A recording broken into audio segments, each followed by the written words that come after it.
নমস্কার, কেমন আছেন আপনারা সবাই?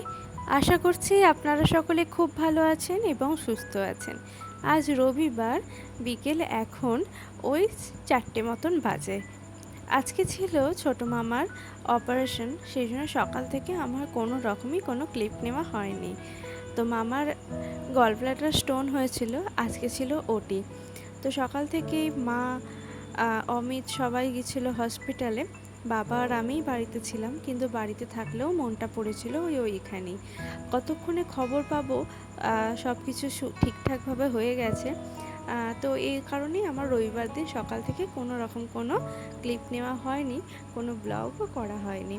তো এখন বিকেল 4টের সময় অমিত বাড়ি ফিরে এসেছে।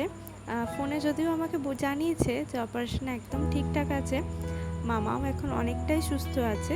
যদিও এখন তো সবই ওই মাইক্রো সার্জারি, আর সেই কারণে কোনো একটা সেইভাবে অসুবিধা নাকি হয় না। যাই হোক, খবরটা পেয়ে মনটা ভালো হলো। তারপরে ভাবলাম এবার একটা ব্লগের জন্য শ্যুট করি। তো এই যে ঠাকুরের বাসন টাসন সব কিছু ধোয়াধুয়ি করে এনে, বৃষ্টি হচ্ছিল প্রচণ্ড। তো সেই কারণে ভাবলাম এখন একটু চা খাই। অমিত এখনও ঘুমাচ্ছে, খুব ক্লান্ত হয়ে গেছিলো, সারাটা দিন ওখানে ছিল। আর আমি এই যে নিজের জন্য একটু কড়া করে দুধ চা করে নিলাম। নিজে একটু দুধ চা এখন খেয়ে নেব।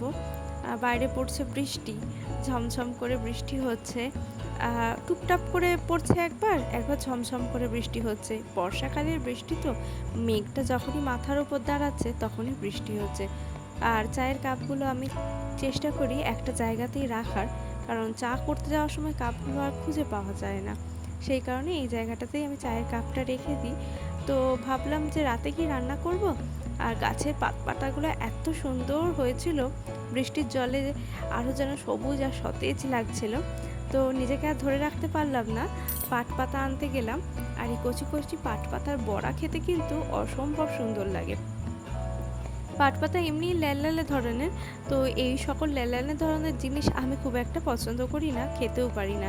কিন্তু এই পাট পাতার যে বড়াটা হয় সেটা কিন্তু অসম্ভব সুন্দর খেতে লাগে। তো গাছ থেকে পাতাগুলো তুলে নিয়ে একেবারে কলপারে ধুয়ে নিয়ে চলুন যাই এবার ঘরের দিকে। এমনিতেই খানিক আগে ওই ঝমঝম ঝিরঝির করে বৃষ্টি হলো, যা পাট পাতা ধোয়ার এমনিই ধোয়া হয়ে গেছে, তবুও আরও একবার ধুয়ে নিলাম। গাছে দেখেছেন কি সুন্দর একটা বেগুন হয়েছে। এখন বেগুনের যা দাম, তো গাছে এরকম একটা আধটা বেগুন হলে নিজেদের মোটামুটি সংসারে খাওয়াটা ঠিক হয়েই যায়। পাট পাতার এই বড়াটাতে দিতে হয় একটু মসুরির ডাল বেটে, এটা বেশ একটু করকরে ভাব আনে, আর তার সাথে চাল গুঁড়ি।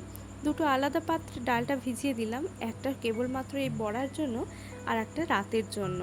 তো এই যে বড়ার জন্য পাতাটা আমি একদম কুচি কুচি করে কেটে নিয়েছি, আর এটাতে নুন হলুদ একটু মাখিয়ে রেখে দেবো। পাতাটা তাহলে নরম হয়ে যাবে। এমনি গাছের টাটকা কচি পাতা খুব একটা নরম যে নয়, যে শক্ত তাও নয়, বা নরম হওয়ারও খুব দরকার আছে তাও না। এখনই মেখে এখনই বড়া করলে এর স্বাদ কিন্তু কোনো অংশে কম হবে না। কিন্তু তবুও মেখে ঝুঁকে রেখে দিলাম। বিকেলে অমিত এখন উঠে পড়েছে, এখন বাজে বিকেল ওই 5:30 পৌনে 6টা মতন। তো ঘর দুয়ার সব পরিষ্কার টরিষ্কার করার পর মা এই যে এখন ফিরলেন হসপিটাল থেকে। তো মায়ের কাছে খবর টবর নিলাম যে মামা এখন কেমন আছে। তো মামি ওদিক থেকে আবার বাড়ি চলে গেছে, আর মা এদিক থেকে আবার এখানে বাড়ি চলে এসেছে। মামির আজকে এখানে আসতে পারেনি, মামির কিছু কাজ আছে, সেই কারণে মামি আর আসতে পারেনি।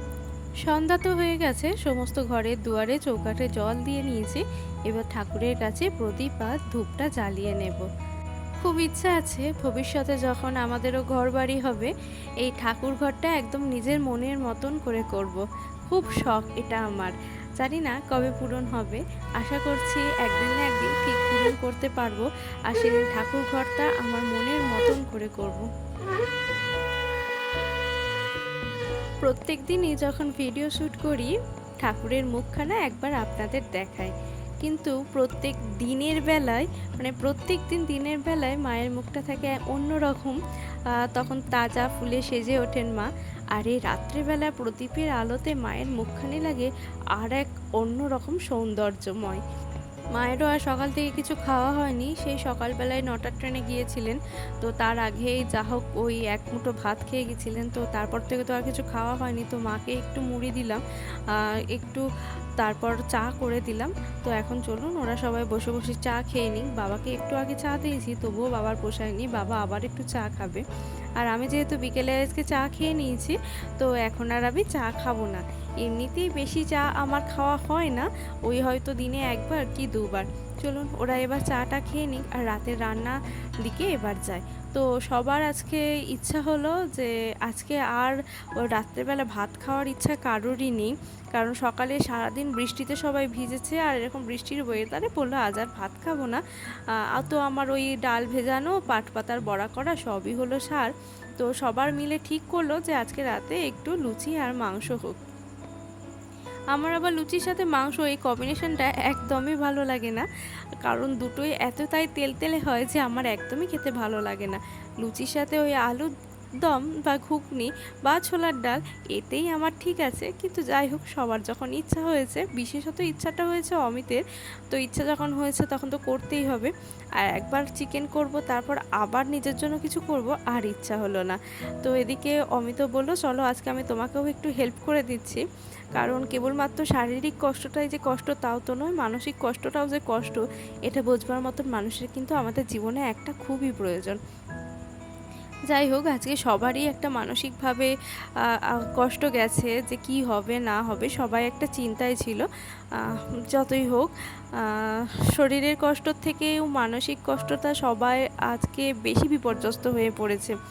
তো এদিকে আমার রান্নাবান্নাও প্রায় হয়ে এসেছে, চিকেন কষানো হয়ে গেছে, তারপর দিয়ে দিলাম আলু। প্রত্যেকদিন তো আপনাদের সাথে চিকেন কষার ভিডিওটা শেয়ার করি, তো আজকে ভাবলাম আজ আর করবো না, আজকে ওই গ্যাপ গ্যাপ করে জাস্ট একটু একটু করে শ্যুট করে নিয়েছি। তো এখন ভাজছি লুচি। তো আমি লুচি বেলতে এসেছিলাম বলে ও আমাকে বললো চলো আমি এবার ভেজে দিই, কারণ আমি বেলতে পারবো না, তুমি আমায় একটু বেলে দাও, আমি তাহলে টুকটুক করে ভেজে দিই। মায়েদেরও খিদে পেয়ে গেছে, আজকে আর বেশি রাত করে কেউই থাকতে পারবে না, সবাই বললো আজকে একটু তাড়াতাড়ি শুয়েই পড়বে। তো দেখুন এদিকে ও ভেজে দিচ্ছে, আর খুব একটা ভালো তো লুচি ভাজতে পারে না, কড়াইয়ের ধার দিয়ে এতটাই তেল গড়িয়ে ফেলছিল যে যখন তখন আর কি একটু আগুন টাগুনও লেগে যেতে পারে, কারণ এত তেল উঠাচ্ছিল। তো ওকে একটু দেখিয়ে দিলাম এইভাবে লুচিটা ভাজতে হয়। এই লুচির লেচিটা গোল থেকে কেমন জানি এরকম হার্ট শেপ হয়ে গেছে, তো বেলার পর দেখছি এরকম হার্ট শেপ।